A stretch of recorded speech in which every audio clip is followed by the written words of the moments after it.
একটা দেশে তিনবার স্বাধীনতা, আর তিনবার স্বাধীন হওয়ার পর সে দেশ চাইছে তাদের দেশের সীমানার পরিধি বাড়াতে। হ্যাঁ, এটা বলতে হচ্ছে দেশের তো আর প্রত্যেকে চাইছেন না, চাইছেন একটা অংশ, তারা হচ্ছেন জামাত। সংরক্ষণ বিরোধী ছাত্র আন্দোলন ক্রমশ রাজনৈতিক বিক্ষোভের রূপ ধারণ করেছে, যা ছিনিয়ে নিয়েছিল ধর্মান্ধ কয়েকটি রাজনৈতিক দল, ধর্মীয় সংগঠন আর ভারত বিরোধী একটা অংশ। এই আন্দোলনে শোনা গিয়েছিল একটা স্লোগান, ভারত যাদের মামার বাড়ি, বাংলা ছাড়ো তাড়াতাড়ি।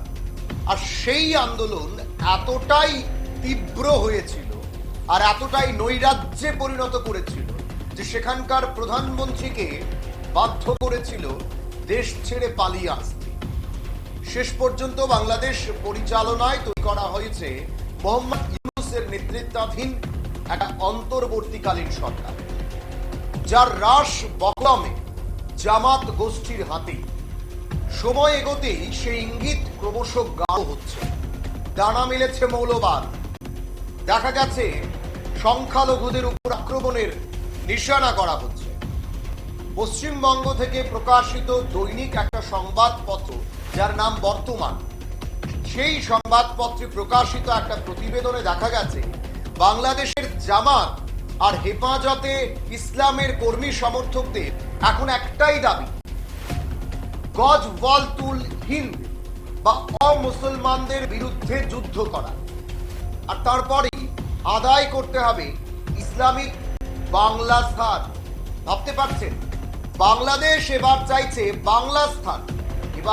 এবার একটু ভাবুন যে কিভাবে এই বাংলা স্থান তারা চাইছেন, বা এই বাংলা স্থানটা কি, এটার পরিধি কি, এটার ম্যাপ কি। যে দেশ তিনবার স্বাধীন হয় সে দেশ এখন চাইছে বাংলা স্থান করতে। যে দেশের জনসংখ্যা ভারতের জনসংখ্যার 10% তার বলার অপেক্ষা রাখে। আমাদের দেশ 140 কোটির উপরের সাধারণ মানুষের দেশ, আর সেখানে 16 কোটি মানুষ। আমরা কোনো দেশকে খাটো করছি, কিন্তু সেই দেশের কিছু ধর্মান্ধ, কিছু মৌলবাদী, কিছু জিহাদি, তাদের একটা ধারণা তারা কি শান্তি দিচ্ছে। যাই হোক, ভালো কথা। এবার সামাজিক মাধ্যমে এ নিয়ে দাবি হইচই পড়েছে।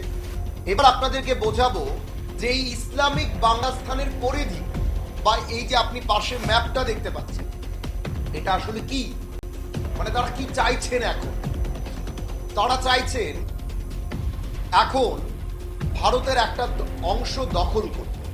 কিভাবে? তাদের বিস্তার করতে। এই যে ইসলামিক ধর্মান্ধ জিহাদি মৌলবাদীরা, যারা ছাত্র আন্দোলনটাকে হাইজ্যাক করছে, যারা ছাত্র আন্দোলনের নামে অরাজকতা করেছে, যারা ছাত্র আন্দোলনের নামে নৈরাজ্য করেছে, আর এখন সেখানে সংখ্যালঘুদের উপর আক্রমণ করছে। বাংলাদেশ ও পশ্চিমবঙ্গের সবটাই এখানে থাকবে, বাংলাদেশ সবটা থাকবে এই বাংলা স্থানের মধ্যে। পাশাপাশি তাদের টার্গেট হচ্ছে ভারতের পশ্চিমবঙ্গ। এবার ভাবছেন ত্রিপুরা, নর্থ ইস্ট।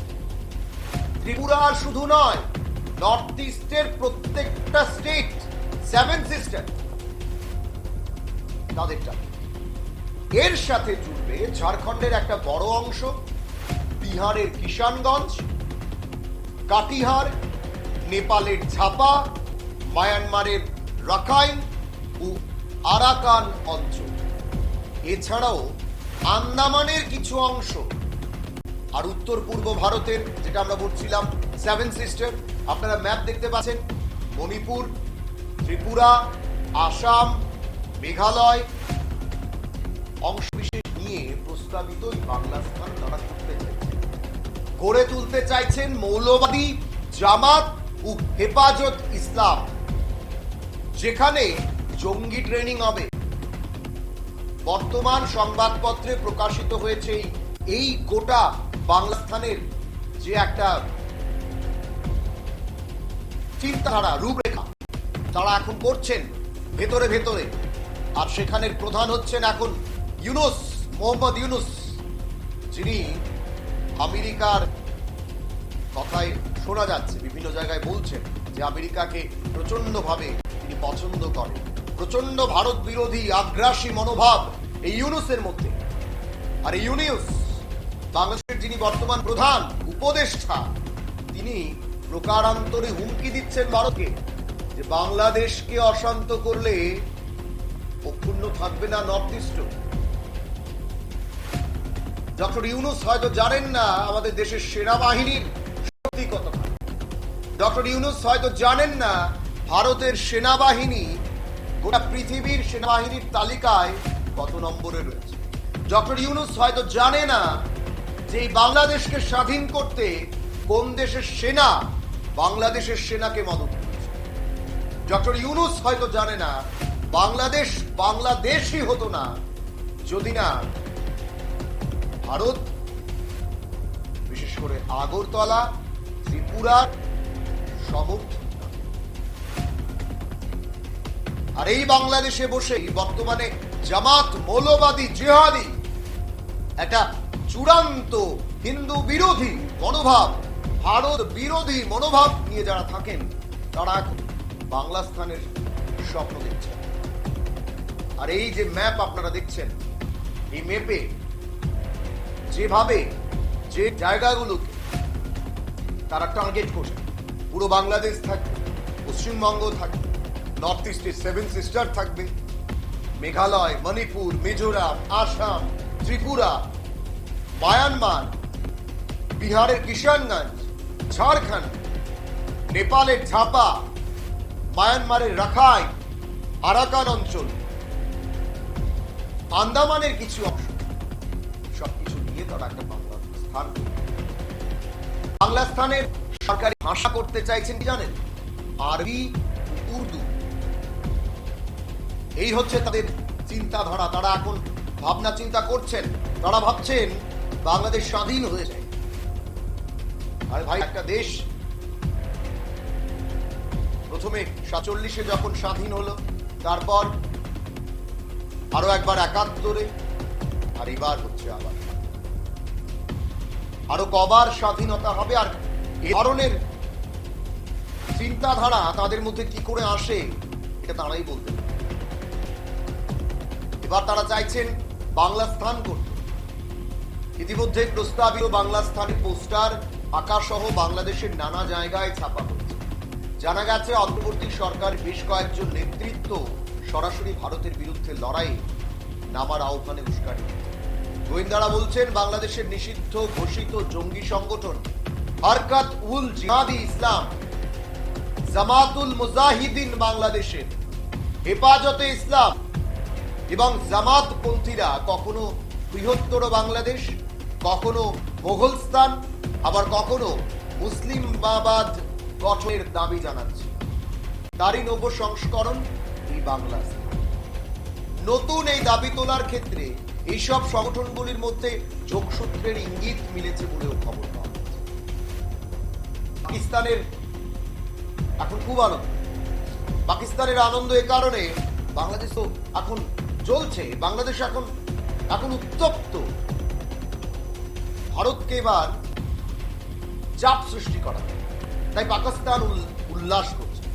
পাকিস্তান কি কারণে উল্লাস করছে? পাকিস্তান উল্লাস করছে এই জিহাদি, জামাতি, মৌলবাদী, ধর্মান্ধ কিছু লোক, তারা এখন বাংলা শাসন করে, বাংলাদেশ শাসন করে। তাই পাকিস্তানি ব্লগাররা ইতিমধ্যেই প্রচার করতে শুরু করেছে। বাংলাদেশের জামাত গোষ্ঠীর এই দাবিকে সমর্থন করেছেন পাকিস্তানের পেশোয়ার, করাচি, লাহোর ও কোয়েটার কট্টর ভারত বিরোধী কয়েকজন ব্লগার। বর্তমান সংবাদপত্রে এটাও প্রকাশ করা হয়েছে জেএমবি এবং হুজুরি জেলখাটা জঙ্গিরাও এই কাজ লিখিয়েছে। এমনও কয়েকজন রয়েছে যারা মাত্র 2 থেকে 3 দিন আগে বাংলাদেশের দেশটি পালিয়ে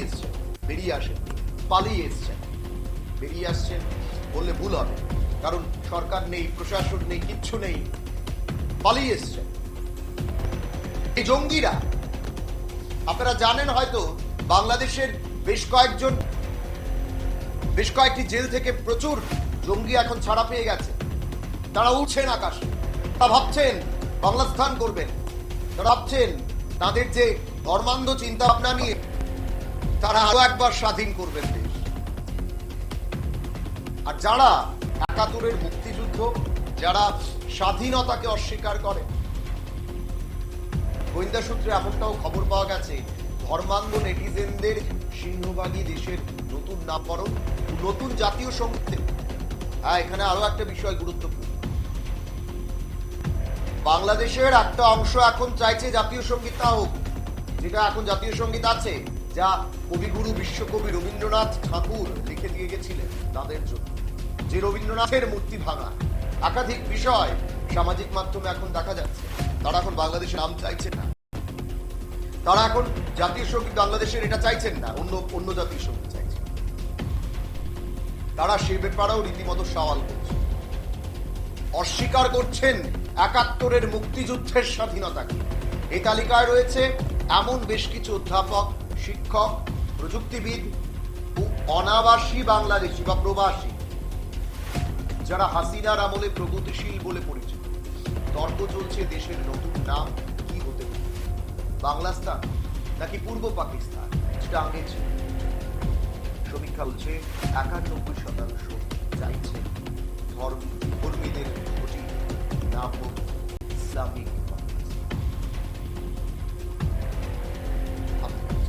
তারা এবার করতে চাইছে ইসলামিক বাংলাদেশ, বাংলাদেশের নাম পাল্টিয়ে জিহাদি, মৌলবাদী, ধর্মান্ধ। তারা চাইছেন বাংলাদেশের নাম পরিবর্তন, বাংলাদেশের জাতীয় সঙ্গীত পরিবর্তন, বাংলাদেশের ভাষা, সরকারি ভাষা সেখানে আরো একটা গুরুত্বপূর্ণ বিষয়, তারা চাইছে বাংলাদেশের পরিধি কিভাবে বাড়াবেন, ভারতের পশ্চিমবঙ্গ দখল, 7 সিস্টার দখল করবে, ত্রিপুরা, মিজোরাম, মণিপুর, আসাম, মেঘালয় দখল করে তারা ইসলামিক বাংলাস্তান। আসল টাকা এখনো স্বপ্নের দেশে, সেটা কখনই স্বপ্ন। কারণ যারা এটা ভাবছে তারা এটা ভুলে গেছে ভারতের সেনাবাহিনীর, তারা ভুলে গেছেন ভারতের বাংলাদেশের জন্য কি বলিদান, ভারতের বাংলাদেশের জন্য কি ধরনের চিন্তা। সময়